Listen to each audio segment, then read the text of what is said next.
Hi, this is author-philosopher Ronald E. Springer of EthicsUnderground.com here to continue the reading of Moral Armor, Chapter 8, Part 7, Deception. Please hit like and subscribe before we dive in. Evasion is tragic. Lies are insidious.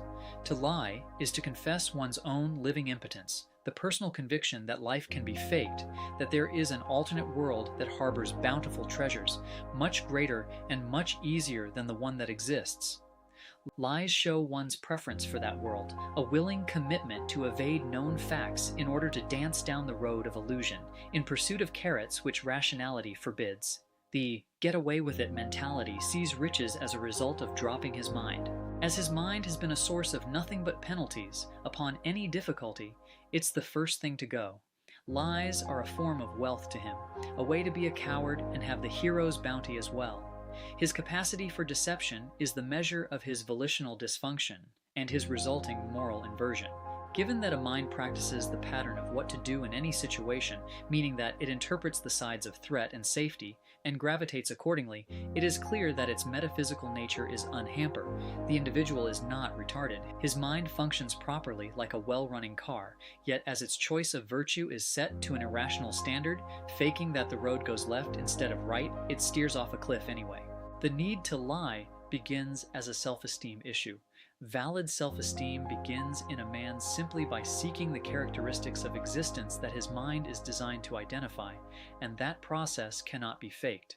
Such sensory evasion is a lie to life, a claim that these instruments bring not furtherance, but harm. It isn't true, and fear-driven man knows it. He knows that inadequacy in its use is what he fears, not the tool itself. The falsification of esteem is at the root of all lies, at the very root of spirit murder, and is the most disastrous practice as it makes all other human horrors possible. The essence of a spirit murderer and every element to be described in this section is about the cowardice of lying. Lying is proof of a cognitive dependency. One cannot lie to a rock or a tree, convince it that it is a loaf of bread or a house, and then benefit from the lie. One can only deceive a consciousness in an attempt to secure some undeserved value, even from one's own. White lies are the blackest, as they are delivered under the guise of friendship. They act as a wedge, separating the victim from his expressed ideal. Lies open a breach between the victim and truth, what is hampering his ability to act, since reality is no longer the focus of his attention and is no longer protected, heeded, revered, or respected. When unreality is tiptoed around and the true condition is overlooked, vices get away with a reward. But worse, all effort towards the proper value stops, as the victim is regarded as having reached it already. If he believes it, he is doomed to failure in attempting to display an attribute he doesn't have, competing with those who truly represent it. Believing he is in a different location on the road to his goal, with no chain of reason to tell him how he got there and no idea how to move forward, he no longer moves, and that is the end of values for him in that realm. It wouldn't happen if merciful lies that defend stagnation were not held as virtues, but instead the healing course of a mature, tactful honesty. There is no beauty in a premise that disregards justice, and no honor. One's fundamental worth and only value to others is one's existential consonance, one's bravery to see the truth, speak the truth, and live by it.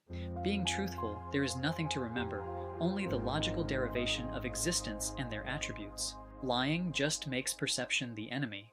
When one attempts to live in defiance of truth, then truth becomes one's toxin. Lies mark one's cognitive end in any realm, and where cognition stops, penalties start. A commitment to the unreal is the surest sign that someone should be committed. Reality is the last thing you want to have working against you. Self-made man cannot lie or fake. Reality is hard enough to keep straight. To intentionally sabotage the process of identification would be an amazing waste of resources for anyone.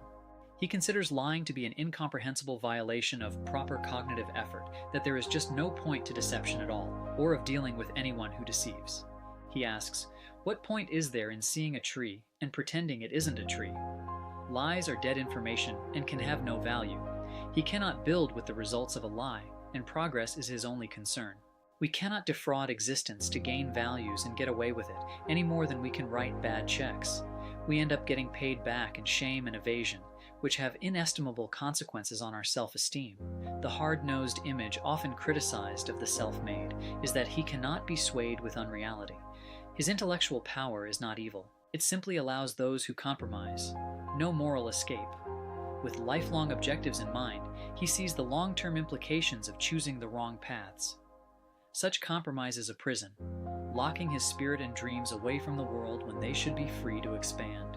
When we renounce what we really want, we open the gates to hell, our own personally tailored hell. We know exactly what we're missing and feel the twist of every knife in our unborn desire. We can lie to life, but life knows better and makes us pay. A soul is not sold in one dishonorable transaction or in one particular default of reason. It is doled out piecemeal in ounces of repression throughout life. Repression is the illusion that there is a value to be had in permitting an unacceptable element into an ideal, which just makes the vision impossible to reach. Whether involved in thought, a romantic relationship, or a business deal, success in all has a specific definition made up of essential elements, where no deviation is permissible. To use different elements is to arrive at a different concept and a different destination. The willingness to repress is to be convinced that one will lose a greater value in being truthful. But if the situation provokes repression, is that value truly greater? Self-made man knows better, often through painful experience, and will not build on any falsehood. That's all for now. Next up is evasion of self-responsibility. I split these videos up by subject so you'd have a better chance of finding moral armor, and then perhaps go through the whole thing for free. Why? To help create a leader in every life. Sound civilization stair-steps up from sound coherence to sound individual to productive groups of mature individuals.